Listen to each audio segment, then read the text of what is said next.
2020년 마지막 주일 3부 예배에 참석한 모든 성도님들을 주님의 이름으로 사랑하고 축복합니다. 몸과 마음을 정돈하셔서 거룩한 예배가 될 수 있도록 협력해 주시기 바랍니다.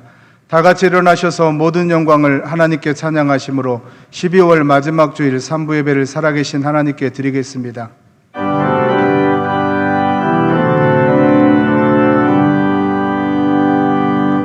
모든 영광을 하나님께, 모든 영광을 하나님께, 온 마음과 뜻 다해 주 예배합니다. 모든 영광을 하나님께.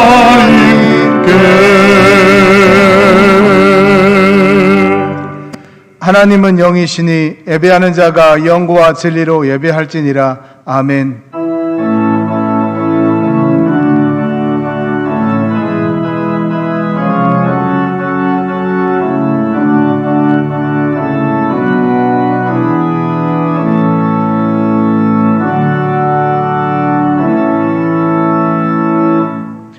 사랑의 하나님, 한 해 동안도 은혜 주신 가운데서 하나님을 예배하는 자리로 우리를 불러주시고 또한 우리를 사용하여 주시니 감사합니다. 이 시간 우리의 온 마음과 마음을 다하여서 하나님을 예배할 때 우리 예배를 받아 주옵소서. 거룩하신 예수님의 이름으로 기도드립니다. 아멘.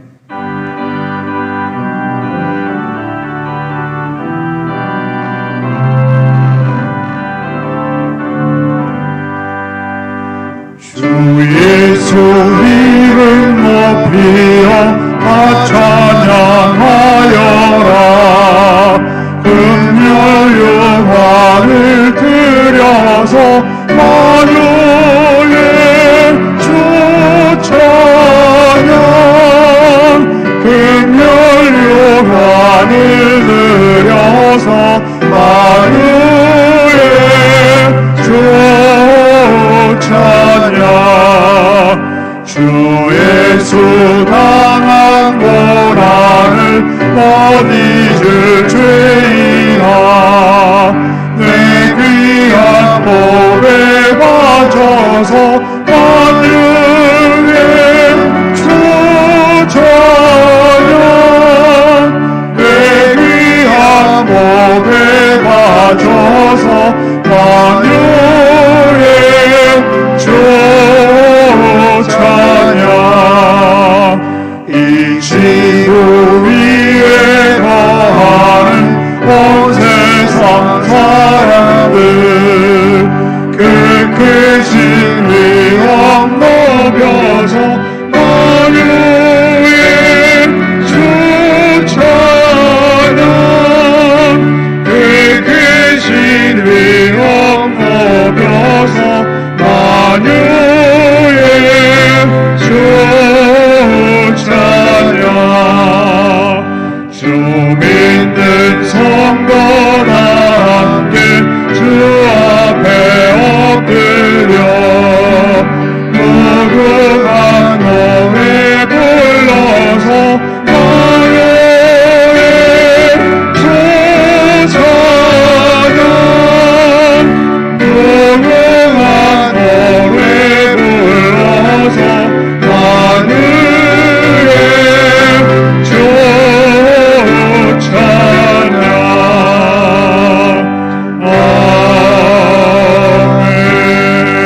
아멘. 또 내가 새 하늘과 새 땅을 보니 처음 하늘과 처음 땅이 없어졌고 바다도 다시 있지 않더라.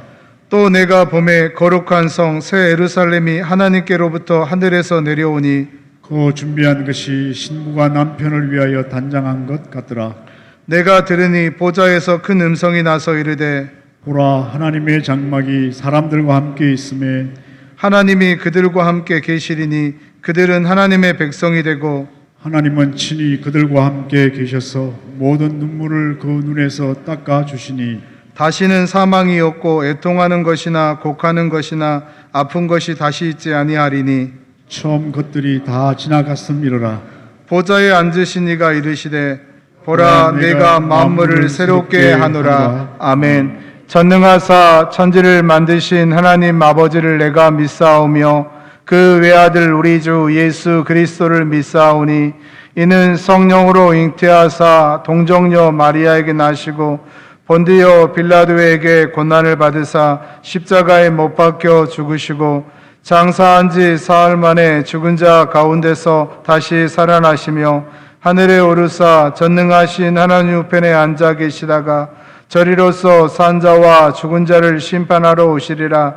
성령을 믿사오며 거룩한 공회와 성도가 서로 교통하는 것과 죄를 사하여 주시는 것과 몸이 다시 사는 것과 영원히 사는 것을 믿사옵나이다. 아멘.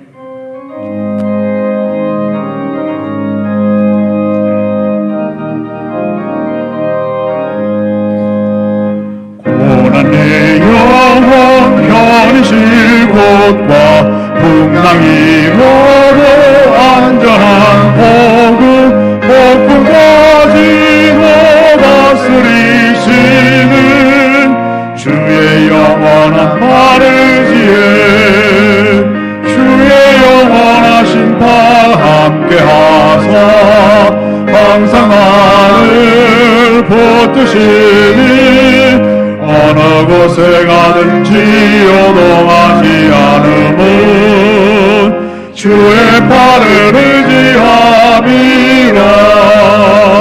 세상 친구들 나를 버려도 일순을 함께 동행함으로 주의 은혜가 충만하리니 주의 영원한 바르지에 주의 영원한 심판 함께하사 항상 나를 붙드시니 어느 곳에 가든지 요동하지 않음은 주의 팔을 의지함이라.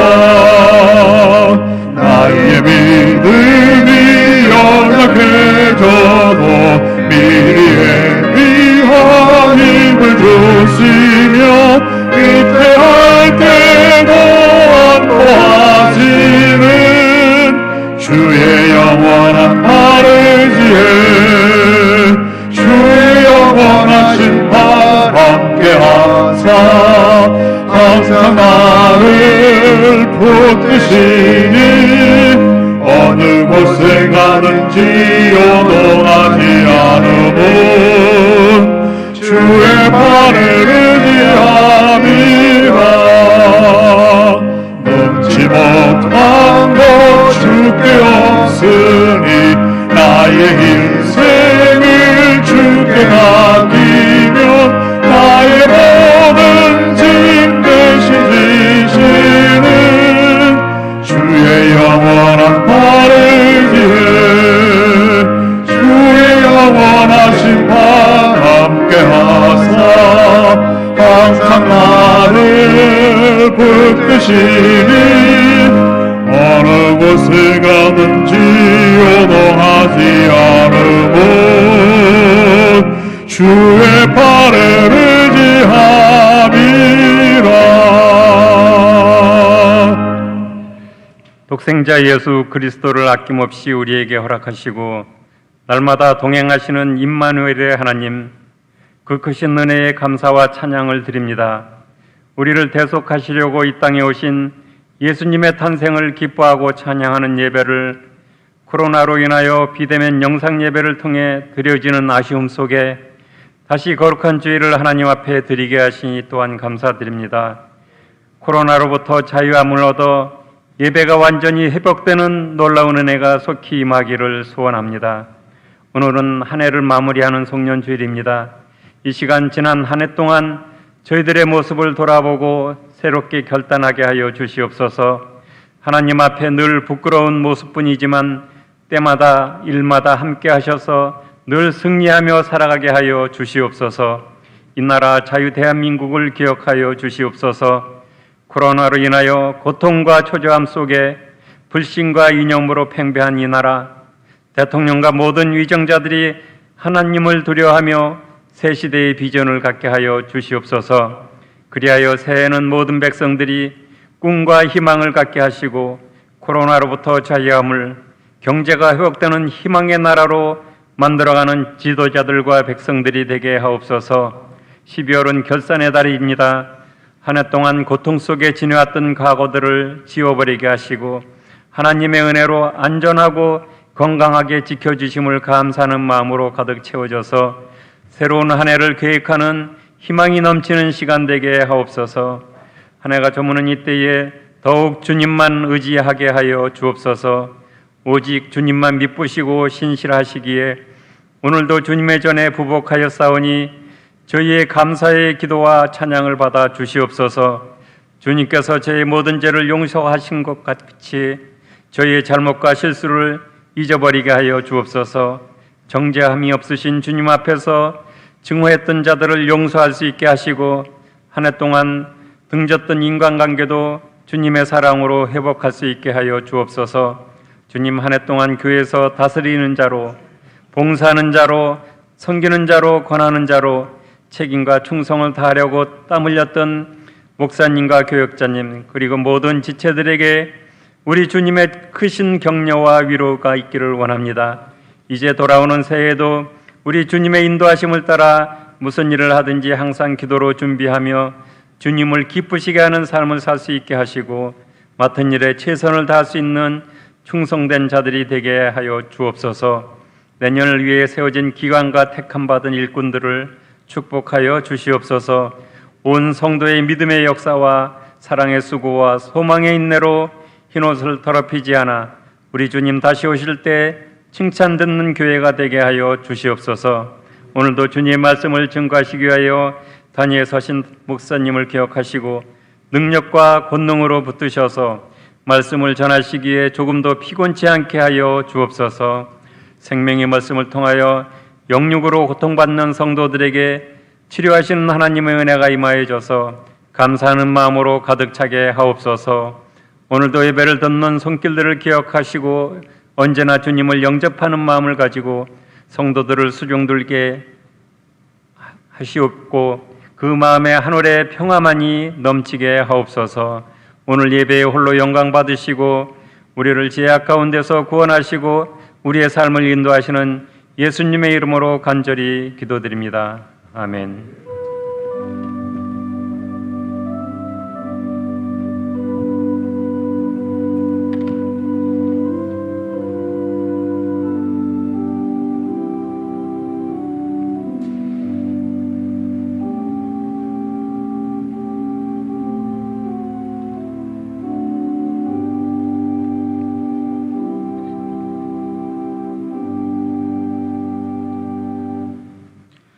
이 시간 우리에게 은혜 주실 하나님의 말씀은 신약성경 디모데후서 4장 6절에서 8절까지입니다. 신약성경 345쪽에 있습니다. 디모데후서 4장 6절에서 8절까지입니다. 디모데후서 4장 6절부터 제가 봉독하겠습니다. 전제와 같이 내가 벌써 부어지고 나의 떠날 시각이 가까웠도다. 나는 선한 싸움을 싸우고 나의 달려갈 길을 마치고 믿음을 지켰으니 이제 후로는 나를 위하여 의의 면류관이 예비되었으므로 주곧 의로우신 재판장이 그날에 내게 주실 것이며 내게만 아니라 주의 나타나심을 사모하는 모든 자에게 도니라. 아멘. 하나님 아버지 감사합니다. 2020년도 마지막 달 마지막 제주 주일 3부 예배로 주의 전에 나와 또 영상 예배로 하나님을 예배하게 도와주시니 감사와 찬송과 영광을 올려드립니다.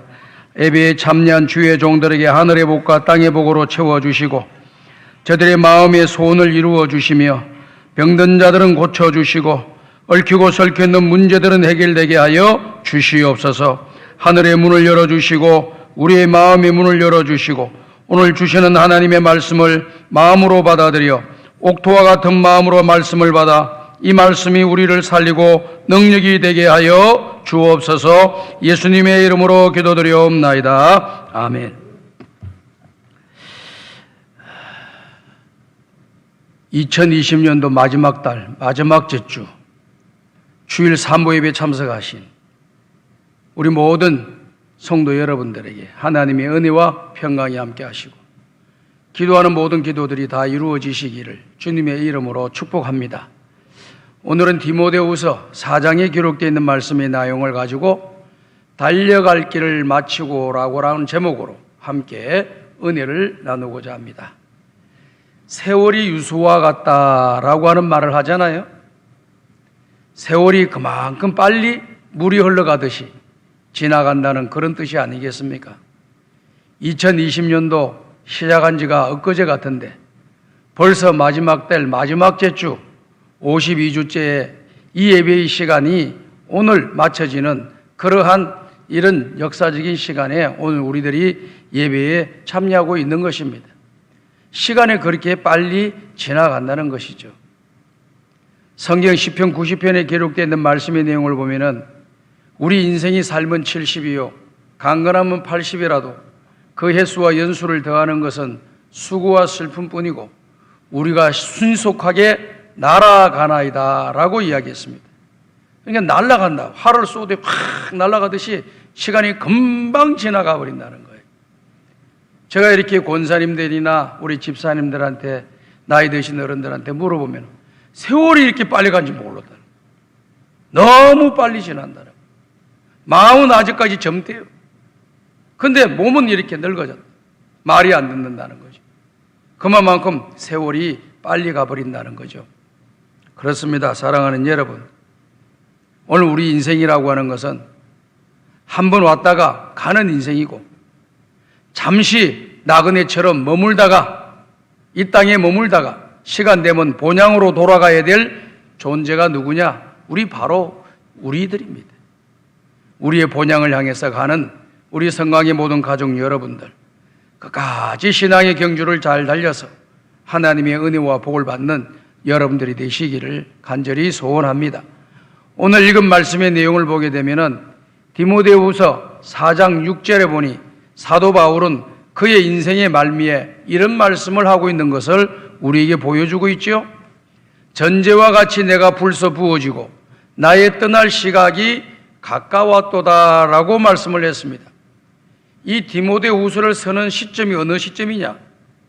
바울이 복음을 전하다 로마의 감옥에 갇혀서 이제 사형 선고를 받고 이제 사형이 집행될 말만 기다리고 있는 그런 상황입니다.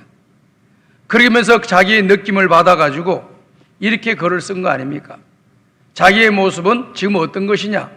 전제와 같이 내가 벌써 부어지고 나의 떠날 시각이 가까웠다라고 말씀을 하고 있습니다.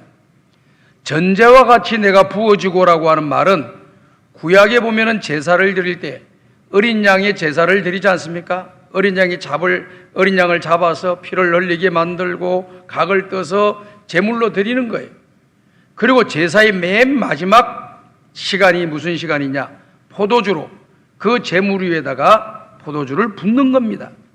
부음으로써 그 제사가 종료되고 마침이 되는 것이다. 그렇게 말씀을 드릴 수 있습니다. 그러니까 지금 사도 바울이 전제와 같이 내가 벌써 부어지고라고 하는 것은 나의 인생은 제물과 같이 이제 모든 것이 다 끝났다라고 하는 그런 내용입니다. 또 제물의 마지막의 순서가 이렇게 붓는 것인데 자기가 부음을 받은 그러한 상태다. 이제 떠날 시간이 다가왔다라고 하는 것을 이야기하고 있는 것이죠. 두 번째 나와 있는 나의 떠날 시각이 다가왔도다라고 하는 이 말은 헬라어 원문을 보게 되면은 항구에 배가 정박되어 있다가 그 정박되어 있을 때는 밧줄을 가지고 그 배를 묶어 놓습니다. 그리고 그 밧줄을 풀 때가 되면은 다음 목적지를 향해서 가기 때문에 그 묶어 놓았던 밧줄을 풀게 되는 거예요. 그래서 다음 목적지를 향해서 가는 겁니다.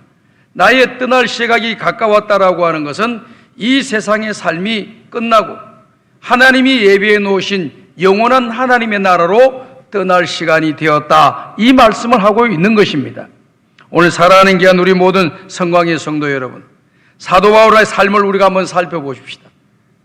30대가 되어서 그가 하나님 앞에 부름을 받게 됩니다.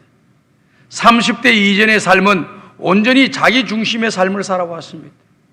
30대 이후로부터 사도 바울이 죽는 이 70대에 이 이르기까지 약 40년 동안은 끝까지 하나님의 복음만을 증거하는 사명에 따라 움직이는 이방인의 복음을 전하는 사도로서의 삶을 전적으로 살아갔던 것을 우리가 잘 알 수 있습니다.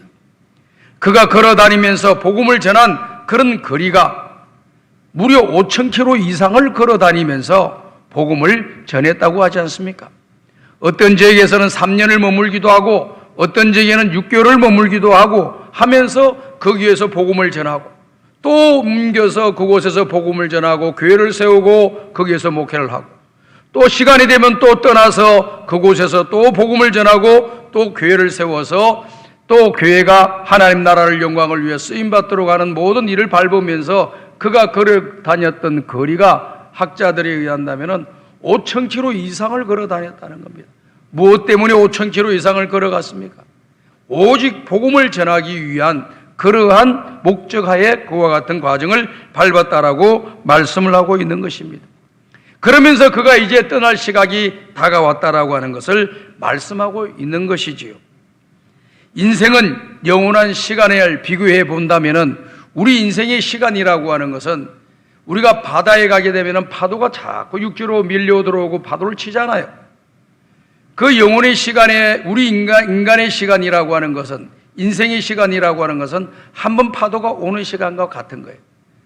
그 수없는 시간에 계속해서 파도는 밀려오고 오는데 영혼의 시간이 우리 인생의 시간은 딱 한 번 파도가 밀려오는 그 시간에 불과하다라고 하는 것을 이야기하는 것이죠.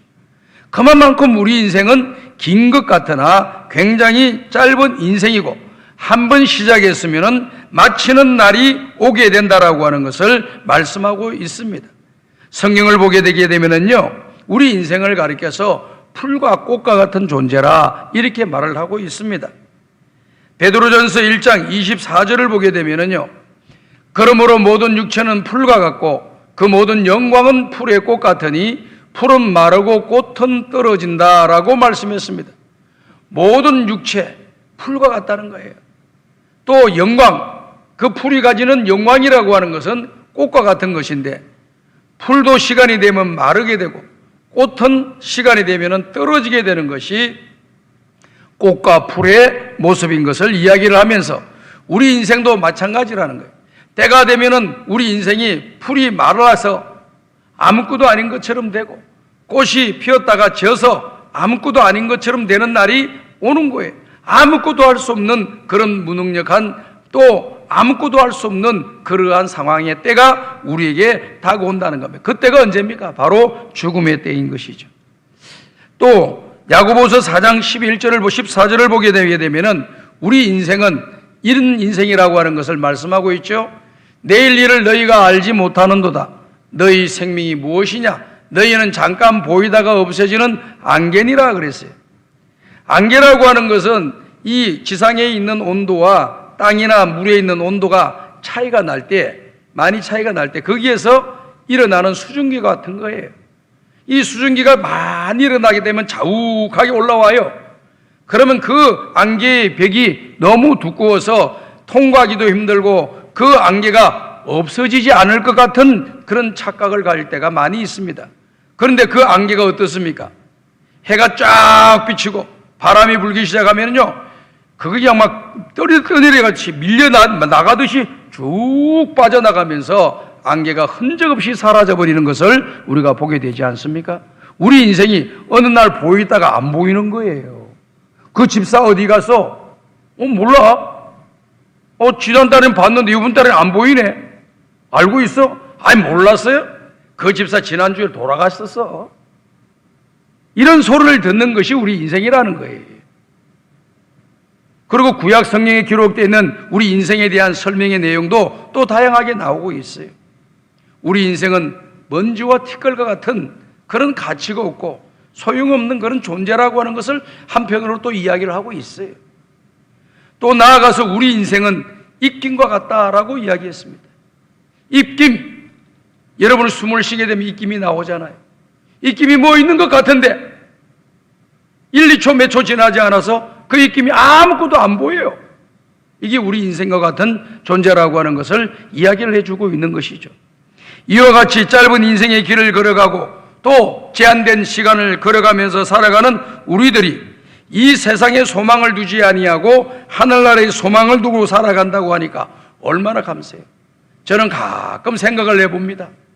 야, 믿지 않는 사람들 참 너무나도 안타깝다. 자기네들은 이 세상 살아가면서 똑똑하다고 잘났다고 이것저것 하면서 이리 돌아다니고 저리 돌아다니고 이리 뛰어다니고 저리 뛰어다니는데 어느 순간 딱 멈추게 되면은 그 인생이 하나님의 나라 천국에 들어가야 되는데 지옥불로 들어간다고 생각하니까 너무너무 안타까운 거예요. 저분들도 예수 믿었으면 좋겠다 하는 마음이 막 마음속에서 올라와요. 인간적으로 보면 참 좋은 분이에요. 인간적으로 보면 참 착한 사람이에요. 인간적으로 보면 너무 훌륭한 그런 분들이 예수님을 믿지 않고 이 땅에서 살다가 죽으면 끝으로 생각하고 살아가는 사람들이 너무 많이 있는 거예요. 죽고 나면 끝이 아니에요. 다음 세계가 있는 거예요. 배가 이 항구에서 머물다가 다음 항구로 다음 목적지로 가듯이 오늘 우리 인생은 육체가 이 가운데 살다가 때가 되면은 하나님 나라로 이사를 가야 되는 겁니다.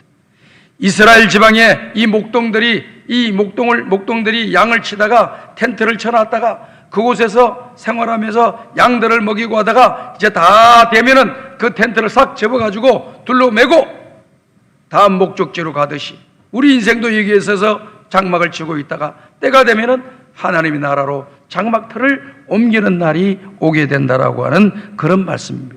그래서 사도 바울이 나의 떠날 시각이 가까웠도다. 내가 전제와 같이 부어지고 나의 떠날 시각이 가까웠도다 라고 말씀을 합니다. 그러면서 그의 말씀이 다음 내용이 또 우리에게 주는 도전이 큰 도전을 주고 있는 거예요. 디모데후서 4장 7절을 보니까 이 말씀을 하고 계시죠. 4장 7절에 이렇게 말씀하고 계십니다. 나는 선한 싸움을 싸우고 나의 달려갈 길을 마치고 믿음을 지켰다. 자기 인생을 이 한 문장으로서 한 구절로서 딱 정리를 하는 거예요. 나는 나의 인생을 선한 싸움을 싸우면서 살아왔다. 그리고 나의 달려갈 길을 다 마쳤다. 그리고 믿음을 지켰다. 이렇게 딱 표현을 하는 거예요. 세상에 많은 사람들은 어떻게 보면은 이 세상에는 투쟁의 역사라고 볼 수 있습니다. 개인의 역사도 투쟁의 역사요. 국가의 역사도 투쟁의 역사다. 모든 기업하는 사람들도 투쟁의 역사라 이렇게 볼 수 있습니다. 다 경쟁하는 거예요. 경쟁에서 이겨나면은 살아남고 지게 되면은 무너지게 되는 것이 세상이에요. 근데 그것은 어떨 걸 위해서 그러십니까? 이 땅에 살아가기 위해서, 이 땅에서 좀 더 잘 살기 위해서, 좀 더 많이 벌어서 또 풍성한 삶을 살고 또 편한 삶을 살고 또 누리며 살고 싶은 마음이 있기 때문에 그렇게 참다도 노력을 한다고 말이에요. 그런데 오늘 사도 바울은 무슨 싸움을 싸웠다고 이야기하고 있습니까? 선한 싸움을 싸웠다라고 이야기하고 있습니다. 내 욕심을 이루는 싸움이 아니라 하나님 기뻐하시는 거룩한 싸움을 싸웠다라고 하는 것을 이야기하고 있는 거죠. 악과 영의 싸움에서 나는 그 선한 싸움을 잘 싸웠다 라고 말씀을 하면서 그 선한 싸움에서 실패하지 아니하고 성공했음을 이야기하고 있습니다.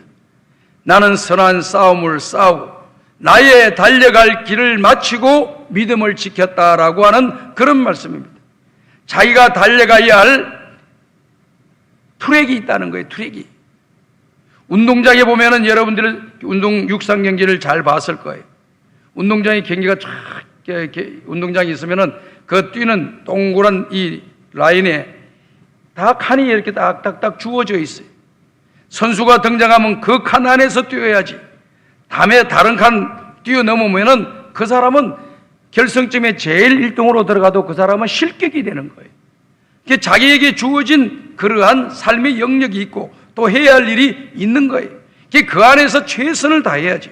다른 걸 넘보면은 안 된다라고 하는 것을 이야기해 주고 있는 것입니다. 그래서 자기는 자기에게 주어진 그 인생의 길, 하나님께서 맡겨주신 이방인의 복음을 전하는 전도자의 사명을 가지고 그 길을 부지런히 내가 달려가야 할 길, 하나님께서 나에게 사명을 맡겨주신 그 사명을 다하면서 나는 인생의 길을 걸어왔고 그 다음에 믿음을 지켰다라고 이야기하고 있습니다. 이 땅에서 살아가면서 신앙의 길을 걸어가면서 믿음을 버리는 사람들이 자주 나와요. 성경에도 보면은 사도 바울이 이런 말씀을 하지 않습니까? 대만은 세상을 사랑하여 나를 떠났고 라고 이야기했습니다. 같이 복음 증거하러 갔는데 복음 증거하는 것이 너무 힘들고 너무 어렵고 너무 고달프고 너무 고난이 많으니까 아이고 나 더 이상 못 가겠다. 나는 옛날에 살던 내 고향으로 내가 살던 세상으로 다시 돌아가겠습니다 하고 돌아가는 그런 사람이 있는 거예요. 교회도 가만히 보게 되면 성도들이 교회 나와서 신앙생활 잘하다가 어느 날 보면 또 안 보여요. 왜 안 보이냐? 시험 들어서 안 왔다. 교회 일이 너무 많아서 안 왔다. 또 뭐 시험 들어서 안 왔다. 힘들어서 안 왔다. 피곤해서 그렇다. 이런 저런 이유로 인해서 자기가 달려갈 길을 가지 아니하고 포기해버리고 주저앉아버리고 그 트랙에서 그 가야 할 그 코너에서 벗어나버리는 그런 분들이 간혹 보이는 것을 제가 발견하게 되는 것입니다. 오늘 저는 우리 성광의 가족 여러분들에게 2020년도 마지막 달 마지막 주에 이제 여러분들한테 말씀을 드립니다. 여러분 지금까지 잘 살아오셨어요. 주님이 부르시는 그 순간까지 끝까지 믿음을 지키고 내가 해야 할 일들을 감당하고 선한 싸움을 싸우는 믿음의 용사들이 되시기를 주님의 이름으로 축복합니다. 따지고 보면은요, 빨리 달리는 것도 중요하지요. 근데 빨리 다니는 것도 중요하지만은요, 완주하는 것이 더 중요해요. 아무리 빨리 달려도 완주를 안 하면은 그 사람은 실격자가 되는 거예요. 좀 느리다 싶어도 끝까지 목적지를 향해서 끝까지 가는 사람이 성공하는 거고 승리하는 겁니다. 오늘 저와 여러분은 어떻게 보면 우리 인생은 마라톤 경주자와 같은 삶을 살아가는 존재다, 그렇게 말씀을 드릴 수 있습니다. 마라톤은 육상 경기 최고 하이라이트를 이루는 경기입니다. 42.195km를 달리는 그런 과정이 온 선수들이 몸을 가볍게 하고 뭐 구차한 것 다 버리고 가장 기본적인 옷을 입고 운동화도 가벼운 걸로 신고 또 무거운 거 달지도 않고 딱 준비해서 뛰기 시작하는 거예요. 여러분들이 마라톤 경기를 봐서 알겠지만은 마라톤의 경기에 많은 사람들이 마라톤 경기를 쭉 이렇게 시합에 나가서 출발하게 되면 어떻게 됩니까? 도심에서 출발했다가 야외 길로 걸어가고 또 때로는 옆에 강이 있고 때로는 바다도 있고 또 가다 보면은 골목길로 삐뚤삐뚤한 길로 걸어가기도 하고 어떤 길은 오르막길로 올라가기도 하고 어떤 길은 내리막길로 가기도 하고 어떤 길은 평지로 가기도 하고 막 이렇게 다양한 겁니다. 한 가지로 쭉 있는 게 아니더라고요. 다양한 모습으로 있더라고요. 아, 우리 인생도 마찬가지다. 뭔가 평탄하나 싶으면 꾸불꾸불한 일들이 나타나고 꾸불꾸불해서 못 살겠다 싶은 날 갈이 쭉 열리는 역사도 일어나고 그리고 또 뭐 좋은 경치도 보여지면서 이제 좀 살만하겠구나 싶으면 또 갑자기 오르막이 나타나요. 오르막 올라가느냐고 허헉거리고 올라가는 거예요. 허헉거리고. 어떤 사람은 거기에서 탈락자가 나오고 포기하는 사람들이 나오고 거기에서 시합을 내려놓는 그런 사람들도 많이 나오더라고. 언제? 제일 어려울 때. 그 어려울 때가 아니라 오르막길 올라갈 때가 제일 어렵더구만. 그러나 준비되어 있는 사람은 그 오르막길을 오히려 역전의 기회로 삼고 열심히 뛰어서 그 오르막길을 제일 먼저 올라가가지고 결승점에 골이 나는 그런 우승자가 있는 것을 우리가 잘 보지 않습니까? 오늘 살아가는 게 아닌 우리 모든 성강의 성도 여러분, 빨리 다니는 것도 중요하지만 완주하는 것이 중요하고 신앙생활도 많은 일을 하는 것도 중요하지만 끝까지 마무리를 잘 짓는 것, 이게 중요해요. 저는 신앙생활 하면서요, 어떤 사람은 불같이 일어나서 막 하다가도요, 뒤에 가면은요, 그냥 식어버린 사람이 있어요. 세상 말로 이야기한다면은 이 용두삼이라고 하는 단어가 있잖아요.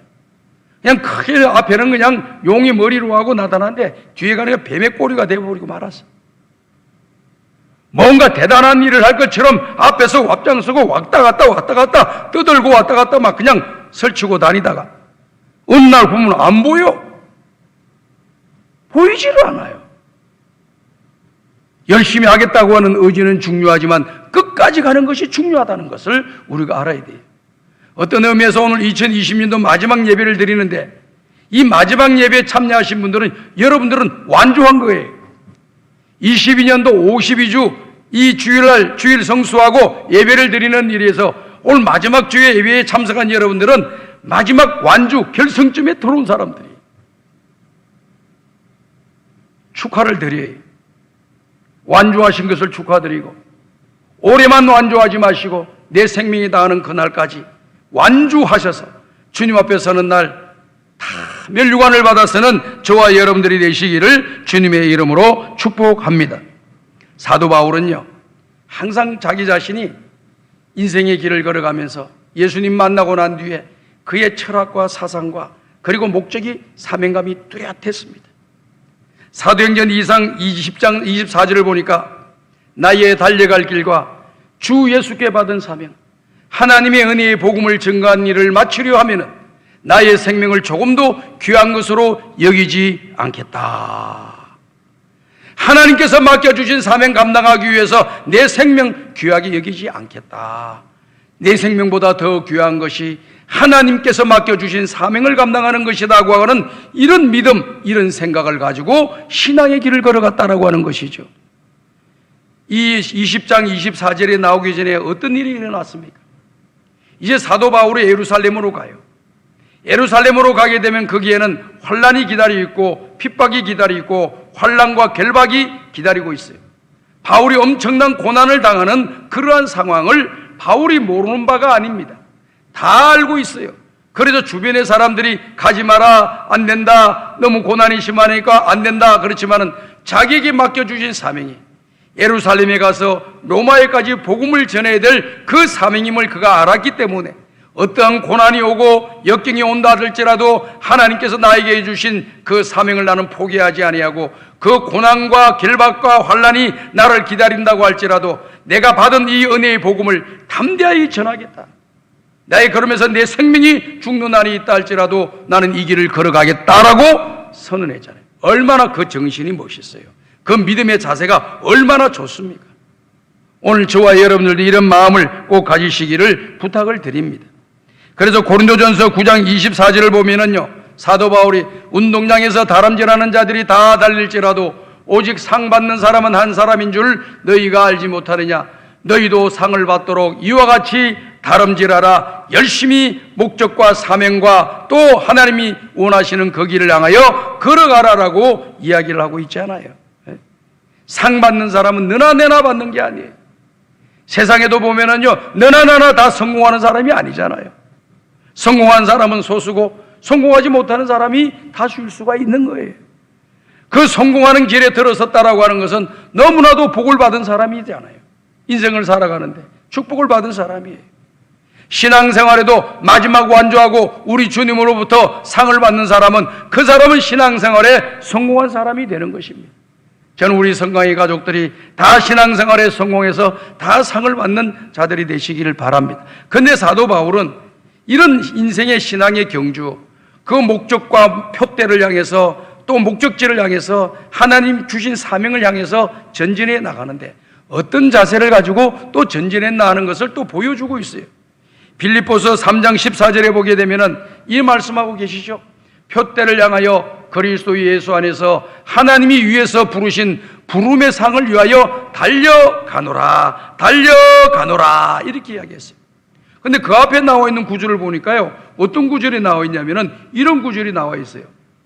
내가 얻었담도 아니요 이미 이루었담도 아니라 오직 하나님께서 위에서 부르신 부름의 상을 위해서 표대를 향해서 달려간다 이렇게 이야기하고 있습니다. 이게 무슨 뜻이냐면은요, 사도 바울이 다른 사도들보다 일을 많이 했잖아요. 그러니까 다른 사도가 큰 일들을 많이 했어요. 더 많은 일을 했습니다. 그런데 내가 다 했다, 이미 다 나는 모든 할 일 다 끝났다, 이런 정신 가지고 신앙의 길을 걸어가지 않았다는 거예요. 남들보다 많이 했으나 지금 시작하는 초심의 마음을 가지고 신앙의 길을 걸어갔다는 거죠.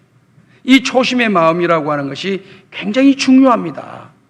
초심을 잃어버리게 되면은요, 모든 하는 일이 다 흔들리게 되어 있습니다. 학교 들어갈 때 초심의 마음을 가지고 들어가야 돼요. 신앙생활 할 때 초심의 마음을 가지고 나에게 상황에 따라서 주어지는 일들을 초심을 가지면서 해 나가야지 그것이 순수하고 주님이 알아주시는 상을 받는 사람이 되는 것입니다. 상황 달라졌다, 어떤 위치에 있다, 어떤 자리에 앉았다고 해서 되는 게 아닙니다, 여러분. 사람들은 어떤 자리에 앉고 어떤 위치만 있으면 그 사람은 성공하고 잘됐다, 성공한 사람이다, 승리한 사람이다, 출세한 사람이다 하고 이야기하지요. 그러나 신앙생활은 그게 아니에요. 초심의 마음을 가지고 하나님께서 주신 그 사명, 하나님이 주신 명령, 하나님께서 맡겨주신 그 목적지를 향해서 쭉 잘 걸어가는 사람이, 그 사람이 성공하는 거예요. 남들이 볼 때 저 사람은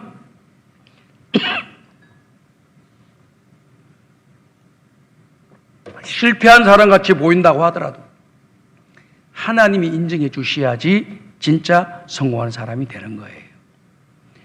남들이 다 잘했다, 잘했다, 성공했다고 하더라도 주님이 인정해 주지 않으면 그 사람은 실패한 인생이 되는 거예요.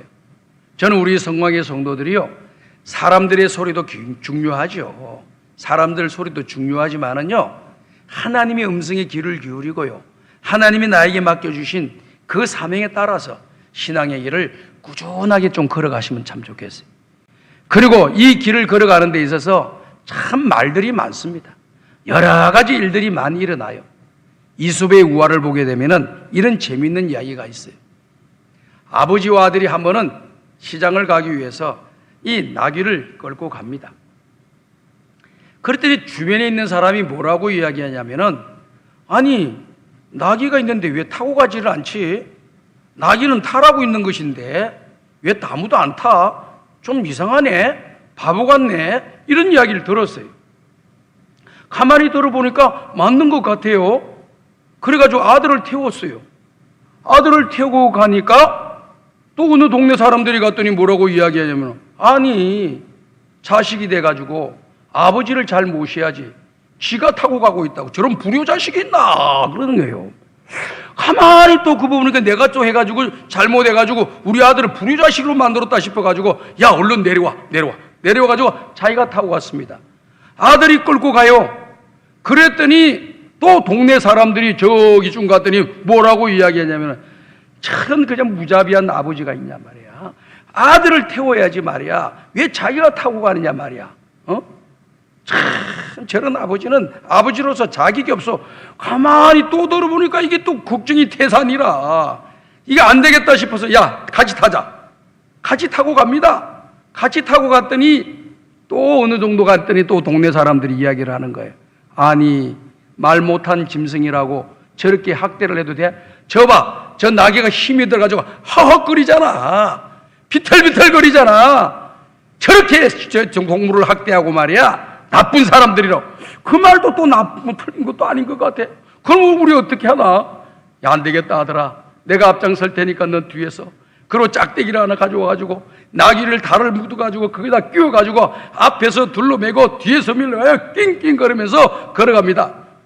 그랬더니 또 동네 사람들이 뭐라 이야기를 해요. 저런 정신 나간 사람들이 있느냐? 어떻게 나귀를 메고, 세상에 나귀를 타고 가는 사람 봐도 나귀를 메고 가는 사람 나가 태어나서 처음 봐. 저런 좀 이상한 거 아니야? 그 말도 맞는 것 같아. 이러지도 못하고 저러지도 못하고, 이 말에 이렇게 행동하고 저 말에 저렇게 행동하고 왔다 갔다 하는 이런 사람을 가리켜서 자기 정체성이 없는 사람이라 그러는 거예요. 자기 중심이 없는 사람이라 그러는 거예요. 세상에 살다 보면은 사람들 말 따라가지고 여기에 쏠리고 저기에 쏠리고, 사람들 말 때문에 열심히 했다가 사람 말 때문에 안 했다가 사람 말 때문에 상처받았다가 사람 말 때마다 기분이 좋아지고, 이런 모습으로 살아가는 거예요. 우리 사람들은 다 그렇게 살 수 있어요. 그러나 우리가 신앙의 길을 걸어갈 때는 사람들의 말 중요하지요. 그러나 더 중요하게 생각할 것은 뭐냐? 하나님의 음성을 들을 줄 알아야 돼요. 하나님께서 나에게 맡겨주신 사명이 무엇인가, 내가 해야 할 일이 무엇인가, 내가 해야 될 그 길이 목적지가 무엇인가를 잘 살펴보고 그 길을 걸어가되, 주변에서 말을 하더라도 여러분 그 길을 멈추지 마세요. 멈추지 마시고 끝까지 전진하세요. 주만 바라보고 십자가만 바라보고 표대를 향하여서 끝까지 전진하세요. 어떤 사람들처럼 그렇게 말을 한다고 해서 그냥 뭐 안 하면 그만이지 하고 또 포기하고, 그런 그 신앙, 연약한 신앙의 길 걸어가지 말고 하나님 쭉 바라보고, 요즘 왜 일 안 하세요? 왜 교사 안 하세요? 왜 교회 안 나오세요? 그 사람들은 상처받아가지고 상처받아서 못 나와. 이게 바로 자기 중심이 없는 사람들. 아무리 사람들은 다 말을 합니다. 여러분 내가 살아가면서 나한테 말하는 것이 너무 그냥 분노하지 마세요. 저 기분은 나쁘지. 그러나 분노하면서 내가 해야 할 일을 하지 못할 정도로 분노하거나 여러분 감정이 흔들려서는 안 돼요. 감정 흔들리지 마세요.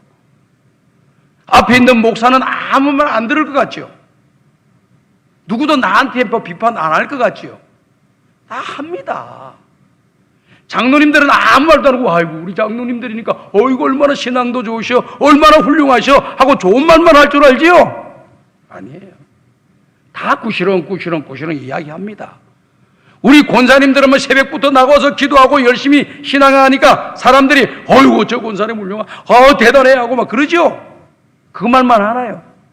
뭐 보이면 또 이 말하고 또 저 말합니다. 원래 세상은 말이 많은 세상이에요.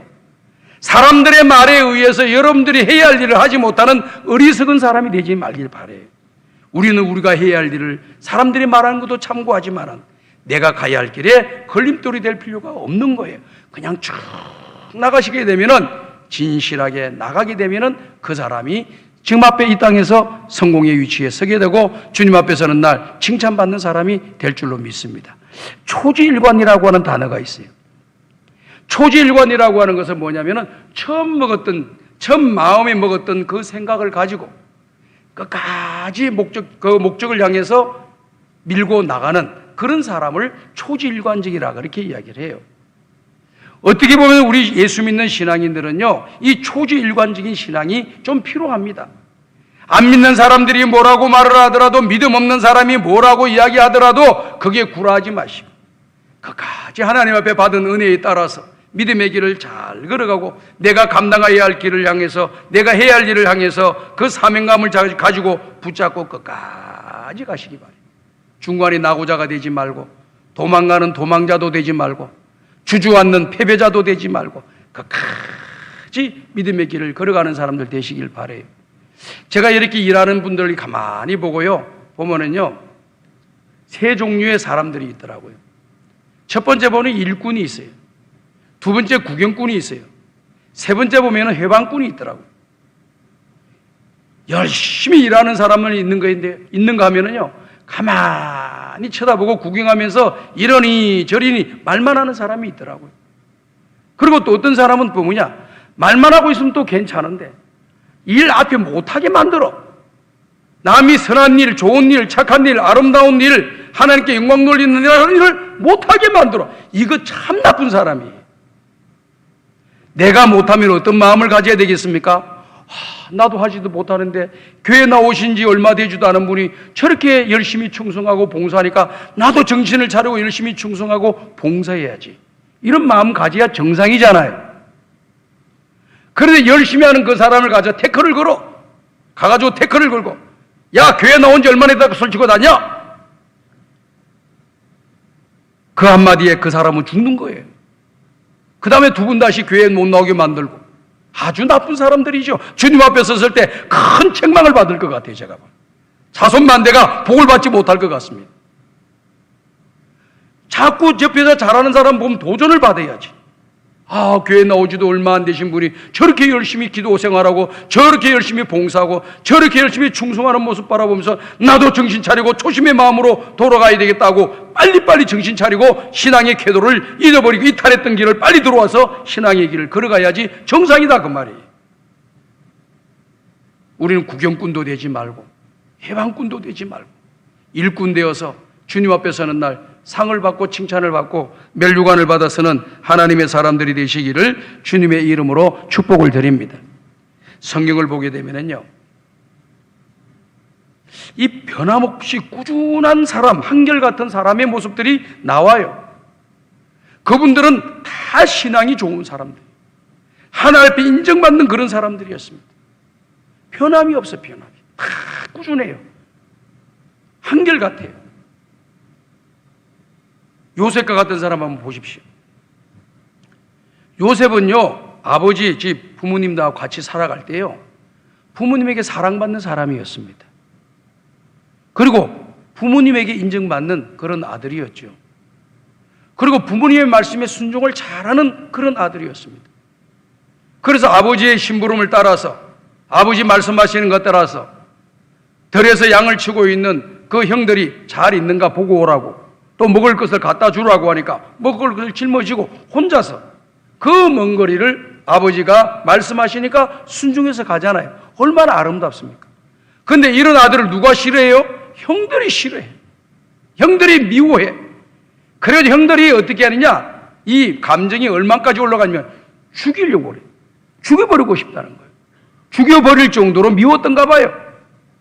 그래서 죽이자! 꿈쟁이가 온다! 죽이자! 그러니까 한 형제가 왜 죽이냐? 죽이지 말고 우물에 빠뜨리자. 그럼 마른 우물에 해야지 우리가 손에 피를 흘린 거 아니냐? 그럼 죽게 될 거니까. 나중에 또 이 미디안 상인들이 오니까 또 한 형제가 지혜를 짜내가지고 죽이면 뭐 하겠냐? 차라리 팔아서 우리가 돈을 얻는 게 낫지 않겠냐? 그러니까 또 욕심 있는 사람들이라 돈 준다니까 눈이 벌게져요. 그래서 돈 받고 요셉을 팔잖아요. 요셉이 보디발 장군의 집에 노예로 팔려갔어요. 노예로 팔려가서도 거기서도 얼마나 신실하게, 정직하게, 겸손하게, 최선을 다해서 성실하게 살아가는지 모릅니다. 그랬더니 어떻게 됐습니까? 그 보디발 장군의 집이 복을 받게 되고 형통케 되는 역사가 일어났습니다. 그 보디발 장군이 너무 감동이 컸어요. 요셉이 믿는 하나님을 믿는 이 요셉을 바라보면서 요셉에게 하나님이 함께 하시고 하나님이 복을 내리시고 하는 걸 깨달았어요. 그래서 자기가 갖고 있는 모든 창고의 열쇠들을 다 준 거예요. 열쇠를 다 줬대요. 네가 해라, 네가. 내가 할 거 없고 네가 해라. 네가 하니까 더 잘 된다. 내가 하는 것보다 네가 하니까 더 잘 된다. 뭡니까? 그만큼 믿었다는 거예요. 믿었다는 겁니다. 믿지 못하면 열쇠 못 주는 거죠. 믿을 수가 있고 더 잘되게 만드는 일을 하니까 맡기는 거예요. 그래서 거기서 최선을 다했잖아요. 인정받고요. 근데 또 억울한 누명 뒤집었어요. 보디발 장군 아내의 유혹의 누명을 뒤집었어. 감옥에 가는 이런 아픔을 또 겪게 됩니다. 그럼 감옥에 가면은 신세 한탄해야 될 거 아니에요. 저 같으면 아마 신세 한탄했을 줄 몰라요. 형들이 나를 죽이려고 하지. 감옥에 빠진 나를 갖다가 노예로 팔아먹었지.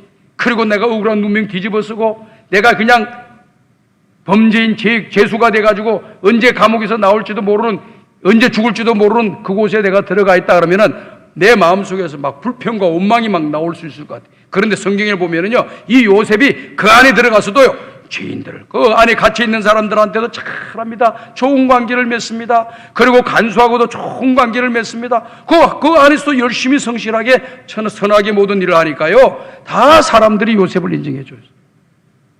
그리고 애굽의 국무총리가 되어서도 나라를 위해서, 왕을 위해서, 국민들을 위해서 굶주린 이웃 나라를 위해서 다 도와주는 그런 사람이 되잖아요. 얼마나 위대합니까? 우리 예수 믿는 사람들은요, 신앙생활하면서 한결같이 살아야 돼요. 내가 이 직업을 가져도 저 직업을 가지든지 이곳에 있든지 저곳에 있든지 간에 내 중심에는 하나님이 계시고 예수님이 계시기 때문에 그 예수님의 뜻에 따라서, 하나님의 말씀에 따라서, 나에게 주신 사명에 따라서 그 길만 잘 걸어가면 되는 거예요. 때로는 누명 뒤집어 쓸 수도 있고, 때로는 이 말도 들을 수도 있고, 때로는 이런 이야기 저런 이야기 들을 수 있지만은 끝까지 가면은 승리의 손은 하나님이 저와 여러분들을 들어주실 줄로 믿습니다. 이 믿음으로 살아야 되는 거예요. 이 한결같잖아요. 또 다니엘과 같은 선지자 보세요. 다니엘은요, 왕을 4명이나 모셨습니다. 성경을 보니까요. 정권이 바뀌고 나라가 바뀌었는데도 이 다니엘은 중용대에 쓰임받는 총리가 되었습니다. 왜 그렇습니까? 이 다니엘은요, 사리 사욕을 취하지 아니하고 자기를 맡겨준, 자기에게 일자리를 준 왕과 나라를 위해서, 백성들을 위해서만 순수하게 일을 했어요. 그러니까 사람들이 맨 처음에 그 사람을 이렇게 몰랐다가도 나중에 보니까 너무 신실한 사람이에요. 너무 모든 사람을 유익되게 하고, 나라를 유익되게 만들고, 백성들을 유익하게 만들고, 왕을 유익하게 만들어주니까 너무너무 좋은 거예요. 그래서 정권이 바뀌었습니다. 다른 왕이 들어섰는데 가만히 보니까 이 나라에 일할 사람 누구 없나? 다니엘이 있습니다. 그 사람이 어떤 사람인데 앞에 정권 때 이렇게 나라를 위해서 백성들을 위해서 사리사욕을 취하지 않고 열심히 머리도 뛰어난 명철한 그런 분입니다. 전략가 지혜자입니다. 그런 사람이 좀 들어서 써보니까 진짜 그러네요. 얼마나 착하고 좋은지 왕이 완전히 빠져버렸어요. 어느 날 이 다니엘을 모함하는 그러한 정적들이 다니엘을 모함해가지고 법을 만들어가지고 다 사자굴 속에 이 다니엘을 집어넣지 않습니까? 왕이 사자굴 속에 들어가 있는 다니엘을 생각하면서 밤새도록 금식하고 또 먹지도 않고 잠도 자지도 못하고 아침 새벽에 와가지고 다니엘이 들어가 있는 굴 속에서 뭐라고 이야기했습니까? 다니엘아, 다니엘아, 너가 믿는 너희 하나님이 너를 구원하였느냐? 다니엘의 믿음까지 다 알고 있는 거예요. 누구를 믿고 있는가를 다 알고 있는 거예요. 이렇게 성실하고 진실하고 정직하고 책임감 있게 자기 사리사욕을 치우지 않고 백성들을 위해서, 나라를 위해서, 왕을 위해서 일하는 이런 사람인데 이 모함에 의해서 그렇게 죽어가는 상황이 이런데도 불구하고 얼마나 안타까웠으면 왕이 아침부터 일찍 가가지고 다니엘아, 다니엘아, 너가 믿는 너의 하나님이 너를 과연 구원하였느냐? 그러니까 다니엘이 뭐라고 이야기합니까? 왕이여, 왕이여, 왕연 만세수를 하옵소서. 내가 믿는 하나님이 나를 지켜주셔서 사자 입에서 나를 구원하였나이다. 빨리 올리고 놓고 난 뒤에 이 다니엘을 모함했던 정적들을 전부 다 다니엘에 들어갔던 사자굴 속에 집어넣으니까 정적들은 다 사자의 밥이 되고 신실하게 믿음의 길을 걸어간 이 다니엘만은 살아남는 역사가 일어났어요. 저는 우리 성광의 가족들이요, 나라의 일을 하든지 회사의 일을 하든지 어떤 일을 하든지 자기 욕심 채우려고 하지 말고 회사를 위해서 하고 나라를 위해서 하고 또 많은 사람들을 위해서 하려고 하는 그런 봉사하는 마음, 그런 성실한 마음 가지고 일을 하셔야 된다고 생각합니다. 그럼 거기에 길이 열리고 그게 역사가 일어나고 어느 순간에는 알아주는 날이 오도록 주님이 은혜를 내려주실 줄로 믿습니다. 그래서 한결같잖아요. 그 신앙이 한결같아요. 어려움을 당해도 한결같고 잘 돼도 교만하지 않고 안 돼도 낙심하지 않고 그냥 가는 거예요. 참 아름답습니다.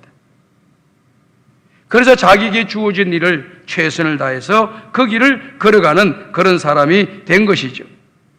로마서 14장 8절과 고린도전서 10장 31절을 보게 되면요, 사도 바울이 뭐라고 고백을 내면은 우리가 살아도 주를 위해 살고 죽어도 주를 위해 죽나니 그러므로 사나 죽으나 우리가 주의 것이다 라고 말씀을 하시고요, 고린도전서 10장 31절에는 너희가 먹든지 마시든지 무엇을 하든지 하나님의 영광을 위해 살아라고 하는 이 말씀을 하고 계시지 않습니까? 그러니까 이는 자기는 말만 하고 안 하는 사람이 아니라 그 말한 대로 사는 그런 진실한 사람이에요. 오늘 사람들은 말은 많이 하더만 행함이 없는 사람들이 너무 많아요. 저는 우리 성광의 가족들은 말보다 행동하는 사람들이 꼭 되시기를 부탁드려요.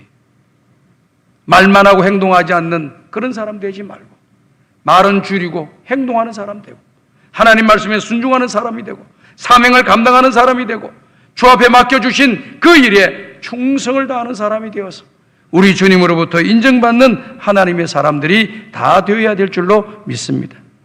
마태복음 25장을 보게 되면요, 우리 예수님께서 달란트의 비유를 통해서 착하고 충성된 종아, 내가 적은 일에 충성하였음에 많은 것으로 내게 주노니 내 주인의 즐거움에 참여할지니라 라고 하는 말씀을 해주고 계시잖아요.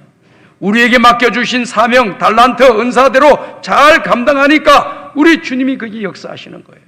근데 저는 이 말씀을 보면서 이 단어가 딱 눈에 들어왔어요. 지극히 작은 일에 충성한 자. 지극히 작은 일에 충성한 자가 되었다고 해서 착하고 충성된 종이라고 하는 거예요. 어떤 사람은 큰 일 주면 내가 하고 작은 일 주면 안 한다. 이게 벌써 마음에 욕심이 들어가 있는 거예요. 하나님의 일은 큰 일, 작은 일 없어요. 다 하나님의 일이에요. 어떤 일이든지 그 일에 충성을 다하는 사람이 큰 일을 맡겨도 충성을 하는 거예요. 근데 큰 일에는 충성하겠다, 작은 일에는 충성하지 않겠다, 이런 사람들은요, 믿을 수 없는 사람이에요. 예수를 믿고 신앙의 길을 걸어가면서 바른 자세는 어떤 사람이냐? 어떤 일을 맡겨주더라도 그 일에 최선을 다하시면 됩니다. 그럼 때가 되면 하나님이 우리를 높여주셔요. 하나님이 우리에게 상급을 주시고 우리에게 복을 내려주실 줄로 믿습니다. 그래서 하나님의 교회에서 또 하나님께서 우리에게 맡겨주신 일이 어떤 일을 맡겨주시더라도 최선을 다하고 끝까지 완주하고 마무리 도장을 착 찍을 줄 아는 그런 꾸준하고 또 한결같은 신앙의 길, 믿음의 길, 사명의 길을 걸어가는 우리 성광의 가족들이 다 되시기를 주님의 이름으로 축복합니다. 마지막 말씀입니다. 에베소서 6장 24절을 보니까 이 말씀이 우리에게 주는 도움이 큽니다. 다 같이 한번 읽어보겠습니다. 시작. 우리 주 예수 그리스도를 변함없이 사랑하는 모든 자에게 은혜가 있을지어다. 아멘. 기도하겠습니다. 하나님 아버지 감사합니다. 우리 주 예수 그리스도를 변함없이 사랑하는 믿음의 사람들이 되어 하나님의 은혜를 받고 복을 받고 주님 앞에 서는 날 칭찬과 상급과 멸류관을 받아서는 주의 종들이 다 되게 하여 주옵소서. 지극히 적은 일에 충성한 자가 잘했도다 칭찬받는 놀라운 축복을 받는 것처럼 적은 일에 충성하고 맡겨주신 일에 충성하여서 주님 앞에 다 상급을 받는 우리 성광의 가족들 되게 하여 주옵소서. 예수님의 이름으로 간절히 기도드리옵나이다. 아멘.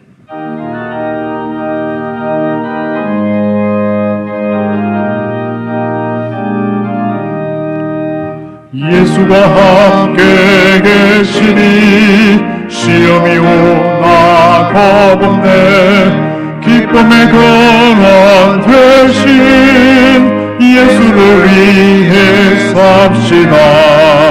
날마다 주를 섬기며 언제나 주를 기리고 그 사랑 안에 살면서 딴 길로 가지 맙시다.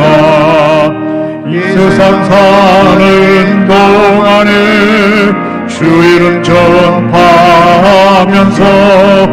무한한 복락 주신 예수를 위해 삽시다. 날마다 주를 섬기며 언제나 주를 기리고 그 사랑 안에 살면서 딴 길로 가지 맙시다. 이 세상 친구 없어도 예수는 나의 친구니 불의한 일을 버리고 예수를 위해 삽시다. 날마다 주를 섬기며 언제나 주를 기리고 그 사랑 안에 살면서 딴 길로 가지 맙시다. 주께서 심판하실 때 잘했다 칭찬하리니 이러한 상급 받도록 예수를 위해 삽시다. 날마다 주를 섬기며 언제나 주를 기리고 그 사랑 안에 살면서 딴 길로 가지 맙시다. 하나님 아버지 감사합니다. 오늘도 주의 전에 나올 때 마음과 뜻과 정성을 다 모아 11주의 물을 드리며 성경음을 드리며 장화금을 드리며 감사의 물을 드립니다. 바친 손길들에게 은혜와 복을 내려주시고 나누어 주고 꾸어주고 베푸는 삶을 살아가게 도와주시며 항상 감사할 일들이 많아지는 역사가 일어나게 하여 주시옵시고 우리 성광의 모든 가족 식구들은 늘 감사할 일들이 많아져서 감사하며 살아가는 복된 인생의 길을 다 걸어가게 하여 주시고 물질이 쓰여지는 곳에 하나님 나라가 확장되어지고 죽어가는 영혼이 살려지고 천국 일꾼이 키워지며 주요 지역사회에 빛을 발하는 아름다운 역사가 일어나게 하여 주옵소서. 예수님의 이름으로 감사하며 기도하옵나이다. 아멘.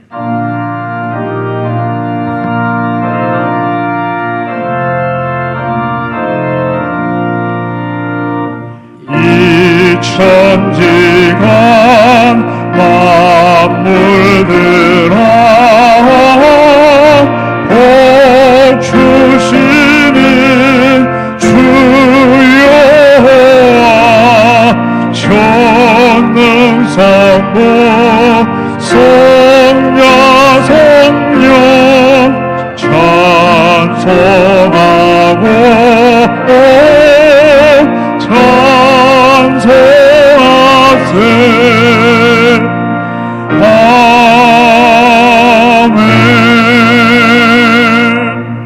우리 구주 예수 그리스도의 은혜와 하나님 아버지의 무한하신 사랑하심과 성령님의 감화감동 인도교통 충만하신 은총이 주 예수께 받은 사명 은혜의 복음을 전하며 맡겨주신 사명에 따라서 믿음의 길을 걸어가 우리 주님으로부터 칭찬받고 상급을 받으며 주님 앞에 영광 돌리기를 원하는 우리 모든 성도들 머리 위에, 저들의 가정과 직장과 경영하는 사업장 위에, 몸된 교회 위에, 이 나라 이 민족 위에, 지금도 열방 가운데 복음을 전가하고 있는 모든 선교사님들과 그들의 가정과 가족들과 사역터 위에 이제로부터 영원토록 함께 있을지어다. 아멘.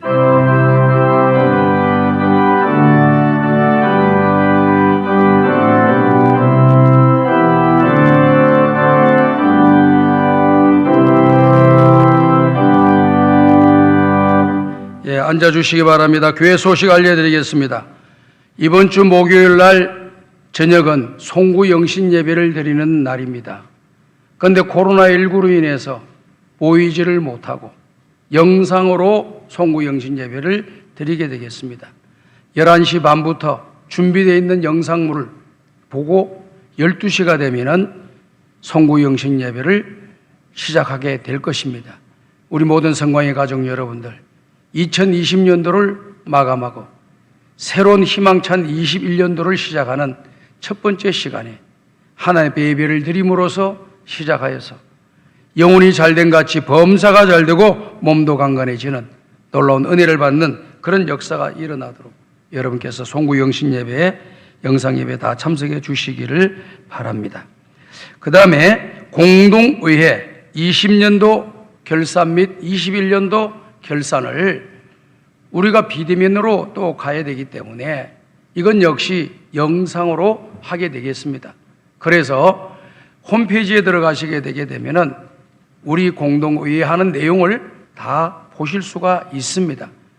그래서 공동회에서 그거 보시고 궁금한 것 있으면은 우리 장로님들에게 질문을 해 주시면 되겠습니다. 참고로 2020년도 예산과 2021년도 예산이 동일하게 책정이 되어졌습니다. 그렇기 때문에 특별히 달라진 것이 없다라고 하는 것을 말씀드립니다.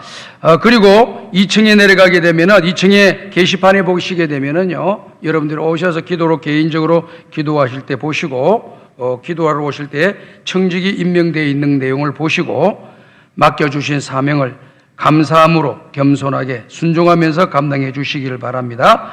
강단 헌화헌금을 작정해 주시기를 바랍니다.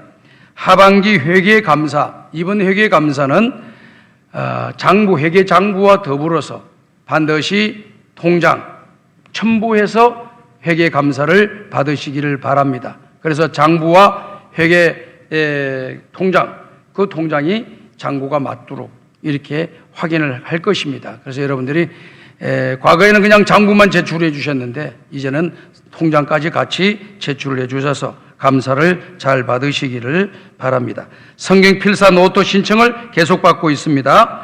한 300분 이상이 지금 신청을 한 것 같아요. 그래서 계속해서 신청받고 1월달 초까지 신청받고 이제 준비가 되면은요, 여러분들한테 이제 준비되는 대로 여러분들한테 나누어 드릴 겁니다. 1월달 내내는 신청을 받고 나누어 드리고 또 나누어 드리고 신청을 받고 나누어 드리고 그렇게 할 것입니다. 여러분 쓰시는 분들 지금도 열심히 잘 쓰시고, 아직 신약이 다 끝나지 않았는데 언제 구약을 쓰나 이런 생각하지 말고 구약을 할 것을 딱 미리 준비를 해가지고 딱 쓰셔야 돼요. 그렇게 해서 2022년도 1년 6개월 뒤에 다 쓰게 돼 있는 거예요. 그래서 여유가 있습니다. 마음만 먹으시면은 하루에 2장씩만 쓰면 다 쓸 수 있는 거예요. 자, 그 다음에 또 내용을 보면은 기아대책교구 송구영신 예배 때 드렸던 사랑의 밥그릇 저금통, 요거 지금 한 300개 가까이가 지금 모여져 있습니다. 그래서 이번 목요일까지 교회에 나오셔가지고 그러니까 가지고 있는 저금통 많이 들었든지 적게 들었든지 관계없이 다 내주시고, 그 다음에 그것을 송구영신 예배 드릴 때 기아대책 본부장에게 전달하는 시간을 갖도록 하겠습니다. 여러분 참고해 주시고 협조해 주시고 소총 광고를 보시고 위로해 주시기를 바랍니다.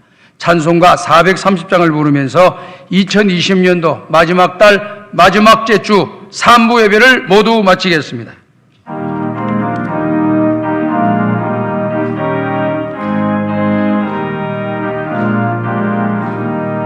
주와 같이 길 가는 것 즐거우리라닌가.